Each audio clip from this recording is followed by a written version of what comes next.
Hi, everyone. Welcome to this episode of The Genderly Show. My name is Eden Hare, and I'm going to be the host for today. In previous episodes, we've talked about sex and gender identity, but in this episode, I want to talk about gender expression. So just to put everything into perspective, if you've missed some of the other episodes, sex is what we are, our biological sex. Gender is who others think you are. Gender identity is who you know that you are. And gender expression is how you show others who you are. And of course, sexual orientation is who you go to bed with, right? Who you're romantically and or sexually attracted to.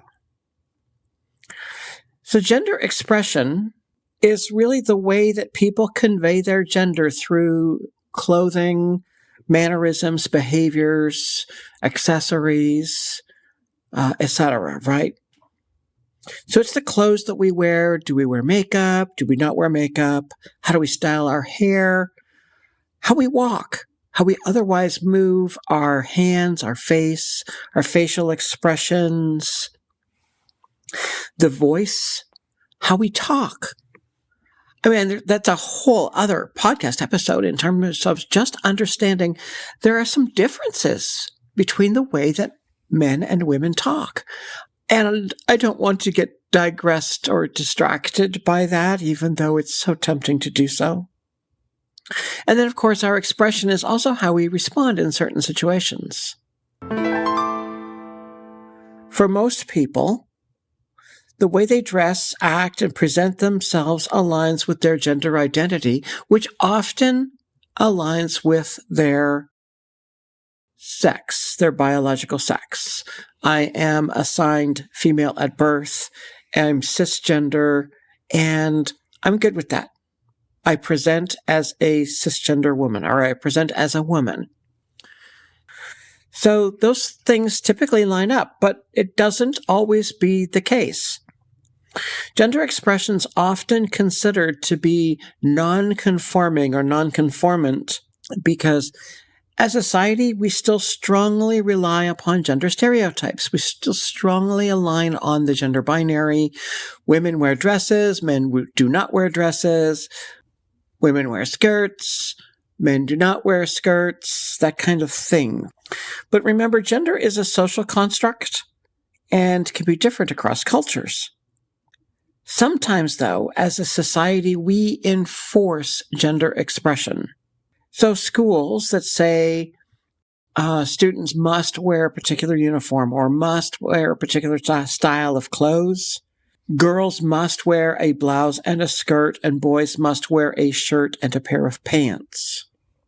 Those are society, and at least the microcosm of the school, defining what students are allowed and not allowed to wear. Now, one could argue this is a good thing because it makes it a little easier for people with different body types to be a little bit more comfortable, a little less pressure to fit in.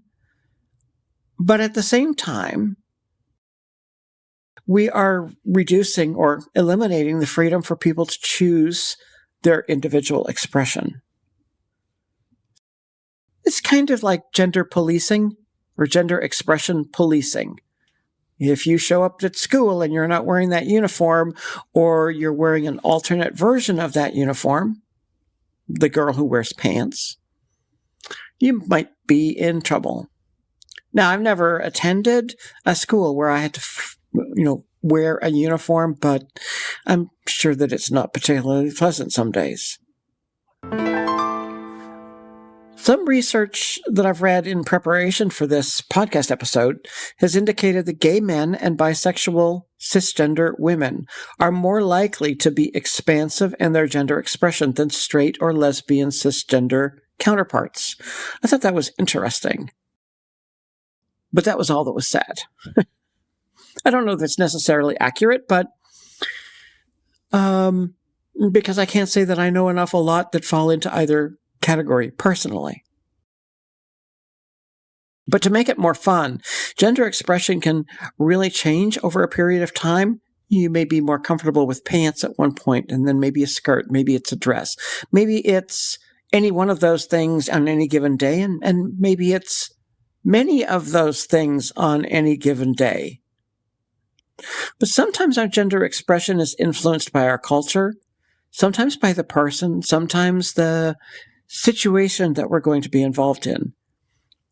And those who are more gender expansive, or can also have a gender expression that can change from day to day or from hour to hour, a little bit more fluid in their presentation.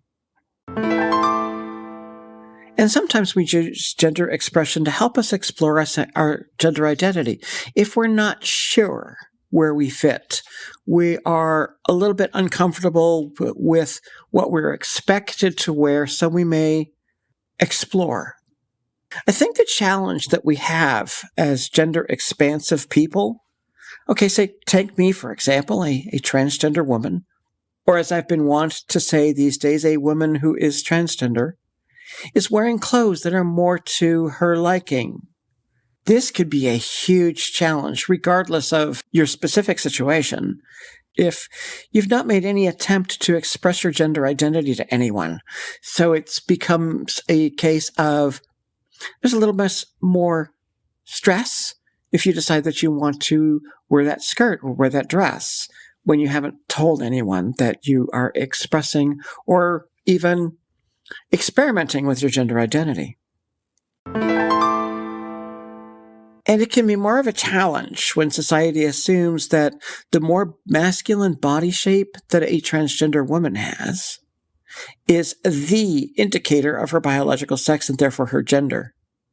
And the same is true for the transgender man, where society would look at him and say the more feminine body shape is the indicator of his biological sex and therefore his gender. We need to stop that. When we place a label on someone, even if it's right or wrong, when we do it, we often do it unconsciously. We see someone that fits a particular body type, style of dress, etc., and we immediately apply our unconscious bias to say, that's a man or that's a woman. We're not always right, but that's unconscious bias, and it's something that we need to be a little bit more, I would say actually a lot more aware of in today's society. Because unconscious bias comes from what we've learned from our culture, what we've learned from our family and our upbringing, and forming our own sense of self, our own morality, etc. And those things we assume if someone is like us, they are like us. So to deal with gender expression, particularly from the perspective of how do I do this when I've told no one that I'm either questioning my identity or I know my identity is different than my assigned sex at birth, but I'm not ready to be out yet. I'm not ready to be public. So people often experiment in private. They wear clothes to align to their gender identity, or that they think align if they're, questioning and experimenting. And they do it in private. Alternatively, they may choose to wear clothes which more align with their gender identity, which are not necessarily visible to other people. So, for example, as a transgender woman, I have worn bras and pantyhose and nylons and stockings and shoes, which blended in underneath the masculine-facing clothes. I felt better. And it wasn't something that someone else would normally see. This is far from ideal because we are getting closer to the desired identity and the desired expression that matches that identity, but it's still not there, right? The other challenge is that if someone did discover the fact that you were wearing clothes, or the more intimate clothes, your underwear, etc., that aligned with your gender identity but did not align with your biological sex or their expectation, it creates an opportunity for ridicule and discrimination. So cross-dressing, because it's a term that we hear, is the wearing of clothes of the opposite gender. For example, men wearing women's clothes and women wearing men's clothes. It's usually associated with completely dressing as the opposite gender. So gender expression can involve cross-dressing completely. I may not specifically have told anybody that I am experimenting with my identity and that I'm assigned male at birth, but I'm more comfortable dressing and I feel like I am a woman. But even if I'm not, I'm more comfortable dressing in women's clothes, then I'll go do that. Gender expression can also involve many other formats. So, for example, a woman who wears a dress and has a crew cut. Okay, probably, maybe not quite so out of norm these days, but still a little bit of an attention getter. Or how about the man who wears heels with his suit when he goes to work? They are incongruous to most people. They just don't align and may create an opportunity for ridicule or discrimination for those individuals. But these are examples of that person's gender expression. Of course, the real interesting part of the two examples that I just gave, right, the woman with the crew cut and the man with his heels, really has nothing to do with their real gender identity. They just may prefer them. It's a preference. It has nothing to do with their sexual orientation. They just prefer them. So discrimination comes in because gender expressions don't always match. They don't align.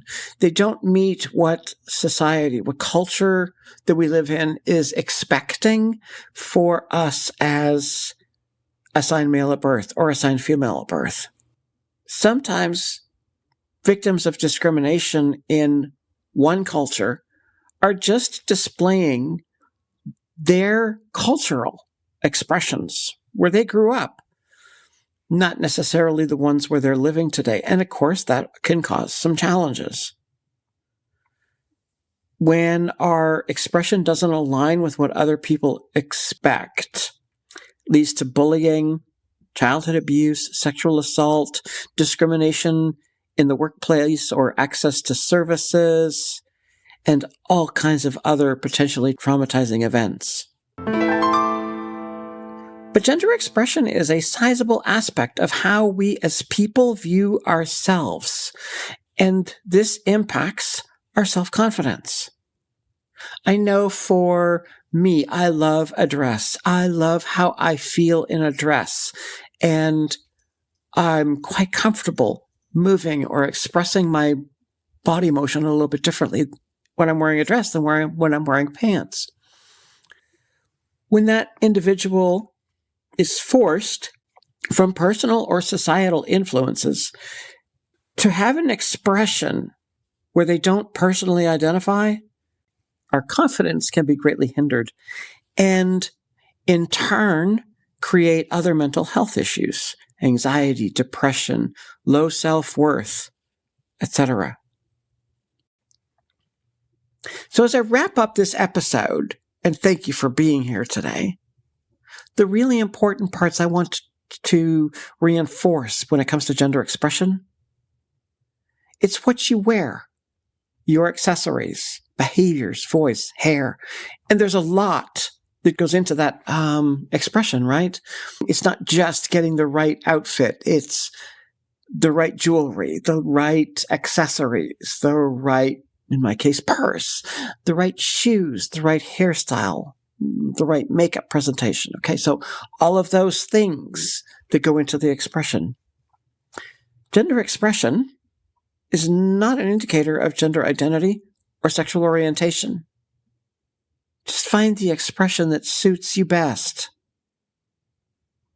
Like absolutely anything in this world, some are going to like it and some are not.